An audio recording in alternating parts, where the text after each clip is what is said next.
Bertemu kembali rentasan berita edisi 964, saya Zawaz Yusof dan antara paparan utama malam ini. Timbalan Speaker Dewan Rakyat daripada kluster mahkamah. Jangan salah guna nama Yang di-Pertuan Agong dalam isu undi percaya. Kes One Base Study Net di mana suara Melayu Islam. Hutan simpan Kuala Langat Utara diwartakan semula.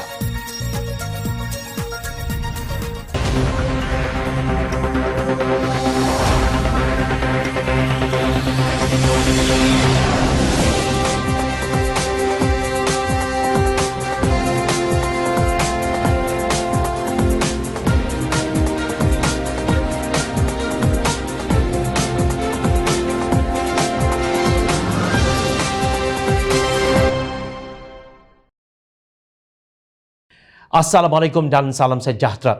Takkan kluster mahkamah jadi timbalan Speaker Parlimen? Ya, itulah berita yang kini tersiar dalam beberapa media. Utusan online malam kemarin melaporkan kedudukan Speaker Dewan Rakyat dipercayai tidak berubah dengan Datuk Azhar Azizan Harun kekal, manakala jawatan timbalan Speaker yang kosong difahamkan akan diisi oleh Ahli Parlimen Pontian Datuk Seri Ahmad Maslan. Menjelang seminggu sebelum sidang Dewan Rakyat bermula 13 September ini, sumber memberitahu utusan Malaysia perkara itu dipersetujui parti yang bergabung dalam Perikatan Nasional dan Barisan Nasional. Adakah anda masih ingat syarat Presiden Bersatu yang juga pengerusi Perikatan Nasional Tan Sri Mahyadin Mak Yassin yang meletakkan syarat ketika bersetuju agar Datuk Seri Ismail Sabri Yaakob menjadi Perdana Menteri Malaysia? Katanya sekiranya dilantik sebagai Perdana Menteri oleh Kebawah Duli Yang Maha Mulia Seri Paduka Baginda Yang di-Pertuan Agong, beliau hendaklah memastikan ahli jemaah menteri yang bakal dilantik nanti terdiri daripada mereka yang berintegriti, beramanah dan bebas daripada sebarang pertuduhan jenayah di mahkamah. Kerajaan Perikatan Nasional di bawah pimpinan beliau juga mestilah meneruskan amalan menghormati prinsip pengasingan kuasa, melindungi kebebasan badan kehakiman dan menjunjung konsep raja berperlembagaan. Benar, kita tidak nampak ahli Parlimen Barisan Nasional yang digelar kluster mahkamah menduduki jawatan dalam kementerian. Namun tiba-tiba UMNO Barisan Nasional mencalonkan nama Ahmad Maslan sebagai timbalan Speaker. Dengan pencalonan itu kononnya UMNO Barisan Nasional tidak melanggar syarat bersatu sebab jawatan timbalan Speaker bukannya berstatus menteri seperti duta khas maupun pengerusi Majlis Pemulihan Negara MPN. Lalu pimpinan Perikatan Nasional lupa syarat mereka yang menyebut berintegriti dan beramanah. Adakah timbalan Speaker tidak perlu kepada sifat-sifat tersebut? Atau pelantikan ini sebagai isyarat badan kehakiman bahawa Ahmad Maslan harus dibebaskan oleh mahkamah tidak lama lagi?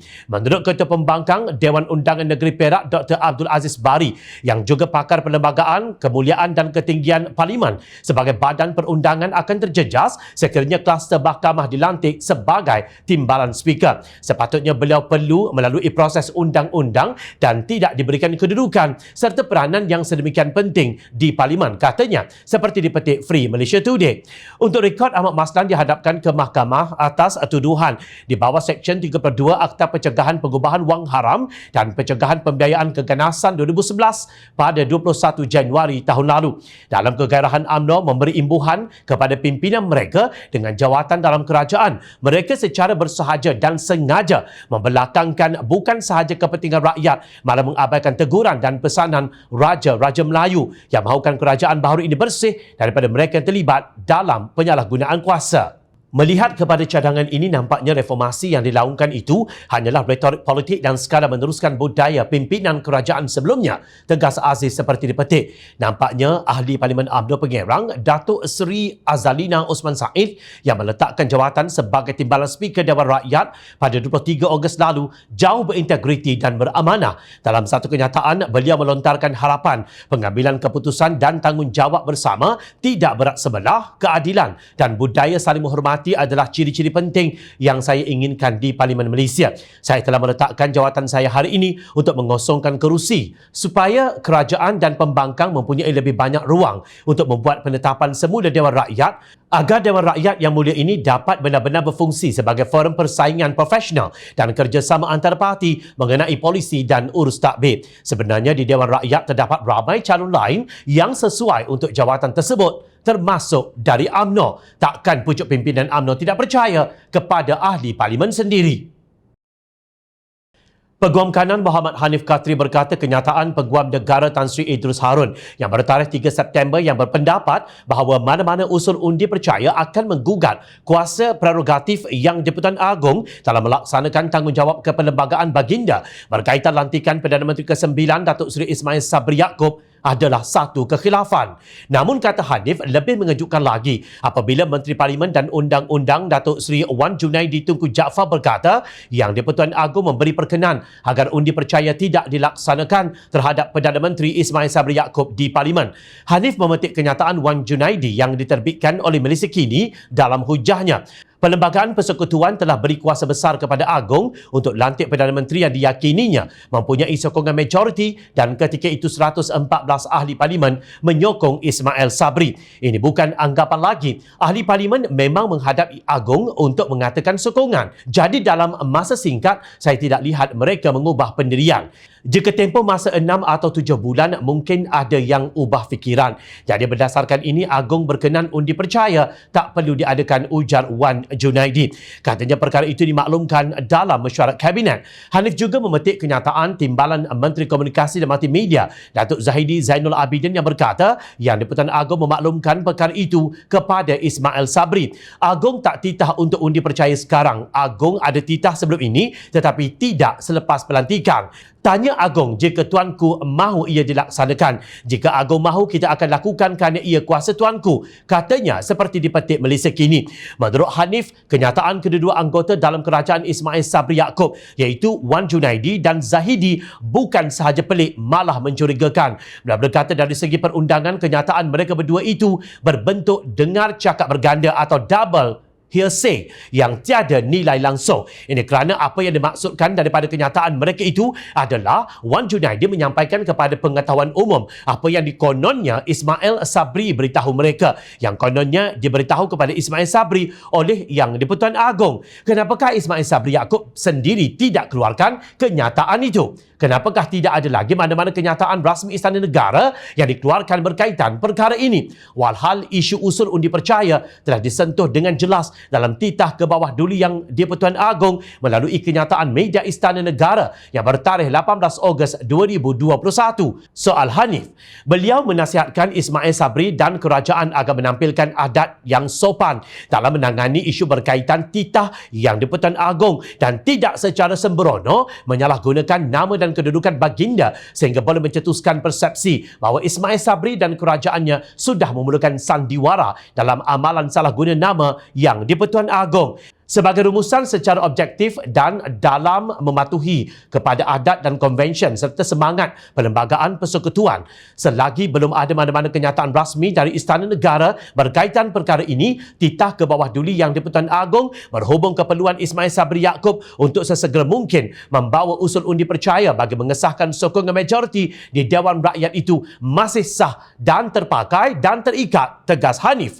Pandangan Hanif itu sama dengan pendapat ahli Parlimen Pakatan Harapan Pasir Gudang Hassan Karim yang menegaskan kenyataan Wan Junaidi tidak boleh diterima. Ismail Sabri Yaakob adalah orang yang ada pertentangan kepentingan atau konflik of interest dalam soal undi percaya di Dewan Rakyat kerana prosedur undi percaya itu menguji kepercayaan terhadap dirinya sendiri selaku seorang Perdana Menteri. Hassan berkata nama baik yang Di-Pertuan Agong perlu dipelihara oleh Perdana Menteri yang ada sekarang. Ismail Sabri sebagai Perdana Menteri mungkin selesa untuk membuat U-turn. Semalam cakap lain, hari ini cakap lain. Rakyat boleh menghukumnya di dalam mahkamah media sosial sekarang ataupun di dalam pilihan raya akan datang. Tetapi adalah amat buruk padanya kepada institusi yang Di-Pertuan Agong jika baginda juga dilihat oleh rakyat telah melakukan U-turn, tegas Hassan.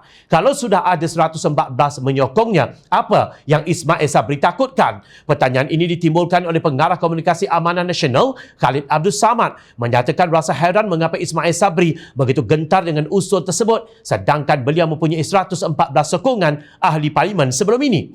Khalid yakin bagaimana Tan Sri Mahyadin Yassin takut dikhianati rakan sekapalnya dari UMNO, begitu jugalah sebenarnya Ismail Sabri ketika ini takut jika dikhianati Bersatu.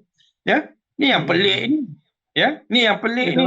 Maka gambaran pada negara, pada rakyat, pada dunia, kerajaan Ismail Sabri sestabil kerajaan Mahiuddin. Sama je, 2 kali 5 kali 2. Tak nak buat undi percaya kerana kalau dalam bahasa Inggeris dia katakan sitting in the pit of snakes, ya. Duduk dalam satu lubang yang penuh bersama dengan ular-ular. Ni bila masa je ular-ular ini akan siapa kena patuk. Beliau berkata demikian dalam satu bal bicara membincangkan isu usul percaya di Facebook Jom Channel malam kemarin. Perbuatan yang salah ditutup dengan kesalahan lain tidak akan menjadikannya ia benar. Begitulah pementasan sebuah kerajaan pengecut yang kini ditonton oleh seluruh dunia. Sebenarnya, ia sesuatu yang sangat memalukan. Dunia media sosial gempar setelah bekas Menteri Pendidikan Dr. Mazli Malik mendedahkan bahawa Tan Sri Mahyadi Mat Yassin mendesak Tun Dr. Mahathir Mohamad supaya beliau diminta meletakkan jawatan sebagai Menteri Pendidikan kerana mengacau kontrak bagi projek One Bestari Net membabitkan YTL Communications Sdn Bhd atau YTLC. Beliau membuka pekung pemimpin bersatu itu menerusi bukunya Memori Bukan Memor. Sebelum Google Classroom, kita pernah melalui zaman-zaman penyiksaan bagi para guru apabila mereka menggunakan Frog VLE. Bagaimanakah ianya berlaku perpindahan daripada Frog VLE kepada Google Classroom? Itu semua ada diceritakan dalam buku Memori Bukan Memoir.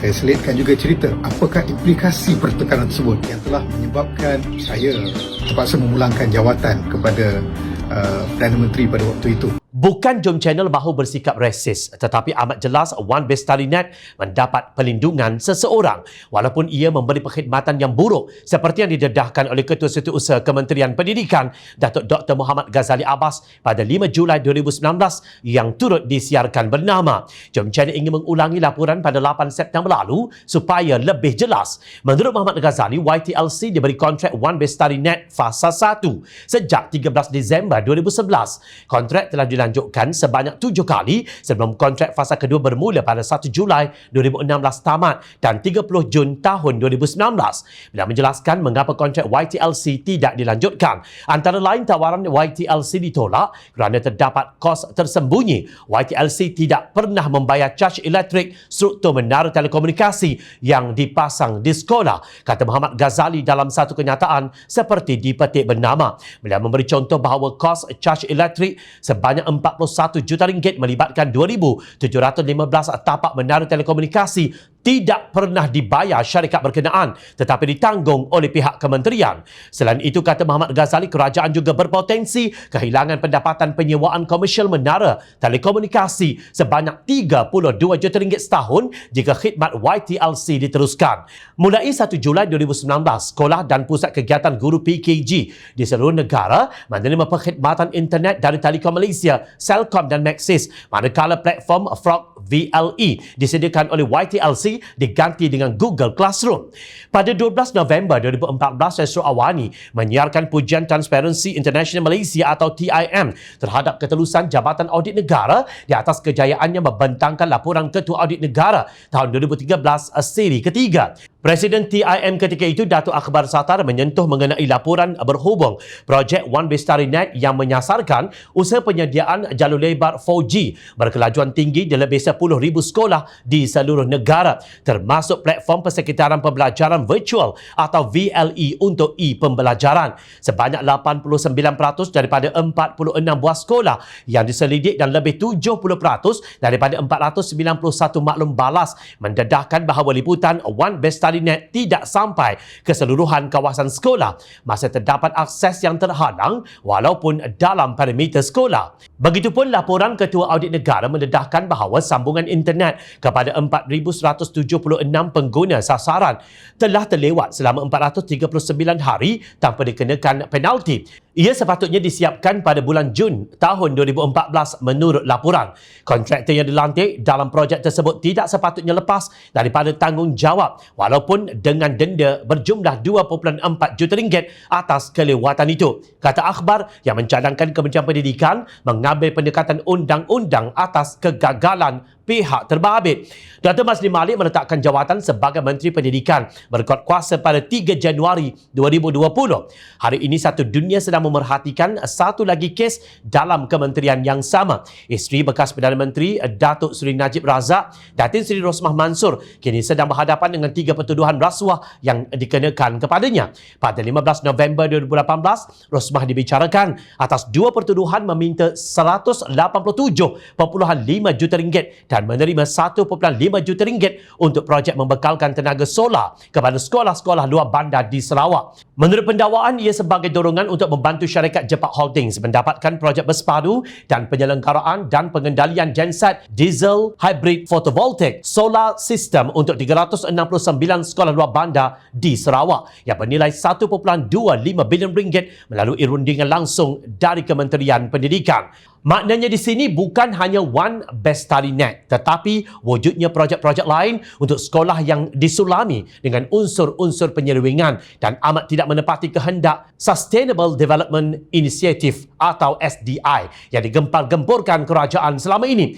Dakwaan dibuat pada era Pakatan Harapan, namun kita tidak tahu apa pengakhirannya. Setelah melihat satu persatu individu yang didakwa kini dilepaskan. Dalam pada itu, selepas beberapa hari pendedahan ini dibuat, tiada langsung suara dari pemimpin parti yang menulis berjela-jela tentang integriti dengan memetik ayat-ayat Al-Quran, hadis-hadis Rasulullah dan perjuangan baginda serta para sahabat. Bagaimana kita mampu mengharapkan generasi masa depan untuk berpegang kepada prinsip kebenaran dan integriti apabila pemimpin tidak menunjukkan teladan yang wajar diikuti? Bagaimana kita boleh berdiri dengan gagah apabila yang berteriak Melayu Islam membisu melihat keruntuhan integriti di hadapan mata mereka? Tahniah diucapkan kepada Kerajaan Negeri Selangor kerana mendengar denyut nadi rakyat yang mahu Menteri Besar Datuk Seri Amaluddin Syahri membatalkan tindakan penyahwartaan 536.7 hektar bersamaan 54% atau bersamaan keluasan kira-kira 751 buah padang bola hutan simpan di Kuala Langat Utara. Difahamkan pembangunan kawasan tersebut diberikan kepada syarikat RM1 yang tidak dikenali, Gabungan Indah Sendirian Berhad. Pengarah syarikat tersebut ialah Muhammad Fadil Miskun yang dikatakan bekas Ketua Pemuda UMNO Johor beralamat di Yomping, Johor. Sementara 2 orang lagi, Chen Kiu Cheng alamatnya di Petaling Jaya dan Pang Swee Chiu yang beralamat di Ampang. Menurut laporan The New Straits Times bertarikh 31 Ogos lalu, Gabungan Indah Sendirian Berhad merupakan anak syarikat Vibrantscape Sendirian Berhad yang dimiliki 100% oleh Perdana Park City Sdn Bhd. Sementara itu, Perdana Park City Sdn Bhd pula adalah anak syarikat Semling Group yang dimiliki oleh Taikun Balak Sarawak, Yao Teck Seng dan anaknya Yao Chi Ming yang juga ahli lembaga pengarah Perdana Park City. Maknanya di sini, hampir sekali hutan simpan Kuala Langat ini dikenduri oleh Datuk hingga ke Cicit, sebuah syarikat berasaskan pembalakan. Begitu terdesaknya projek penggondolan hutan simpan atas nama pembangunan sehingga mengheret sekali nama Raja Muda Selangor Tengku Amir Shah Sultan Sharafuddin Idris Shah yang segera menafikan wujudnya sebarang hubungan antara baginda dengan mana-mana pemaju yang terbabit. Malah dalam titahnya baginda menyeru semua pihak supaya bertanggungjawab untuk melindungi dan memulihkan sebahagian besar tanah tersebut. Kawasan hutan, terutama hutan apaya gambut, berperanan penting sebagai penyerap karbon untuk menjaga kesegaran planet kita dan memperlambatkan kadar pemanasan global. Hutan juga menjadi rumah bagi flora dan fauna langka dan kehilangannya berisiko mengurangkan keanekaragaman hayat kita. Titah baginda. Kenyataan media yang dikeluarkan oleh Menteri Besar selepas Majlis Mesyuarat Kerajaan Negeri Selangor memutuskan beberapa ketetapan berkenaan hutan simpan Kuala Langat Utara itu. Pertama, sebanyak hanya 104 ekar daripada jumlah keseluruhan 1,326 ekar akan kekal dinyahwarta bagi melengkapkan pemilikan tanah kepada kampung orang asli Busut Baru bagi menyelesaikan isu yang tertangguh sejak 2006. Mereka telah dipindahkan dari penempatan asal mereka pada tahun 1994 untuk tujuan pembinaan KLIA. Kedua, kerajaan negeri akan mempertimbangkan sebahagian kecil lagi kawasan akan kekal nyahwarta untuk tujuan pertimbangan jajaran East Coast Rail Link atau ECRL. Yang ketiga, kerajaan negeri akan menghentikan cadangan pelan pembangunan ke atas kawasan tersebut serta membatalkan pemberi milikan tanah itu kepada syarikat terbabit. Sehubungan dengan itu, Kerajaan Negeri Selangor akan memulakan proses mewartakan semula hutan simpan Kuala Langat Utara. Menurut kenyataan tersebut, kawasan gantian yang diwartakan sebagai hutan simpan kekal seluas 1,436 ekar di Sungai Pancang, Ampang Pecah dan Bukit Broga dikekalkan statusnya sebagai hutan simpan kekal.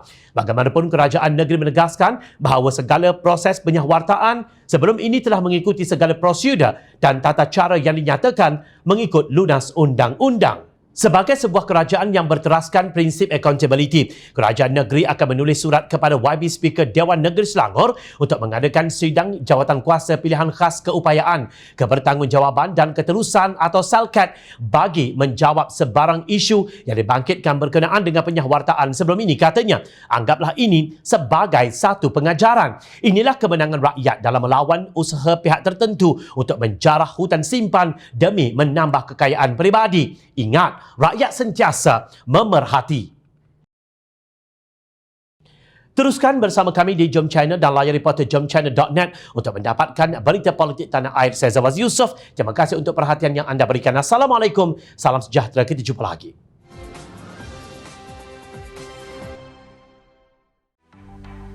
Mencari maklumat dan berita politik yang bebas, kupasan yang tepat, panas. Dapatkannya secara eksklusif hanya di Jom Channel. Komitmen kami, pentasan berita Isnin hingga Jumaat. Berbicara dan isu semasa, kami garapkan secara langsung. Panel-panel berkaliber dan profesional. Interaktif, pandangan anda kami raikan. Jangan lupa bersama kami di setiap hujung minggu dalam edisi khas mingguan. Jom Channel, moving forward, sharing a new experience.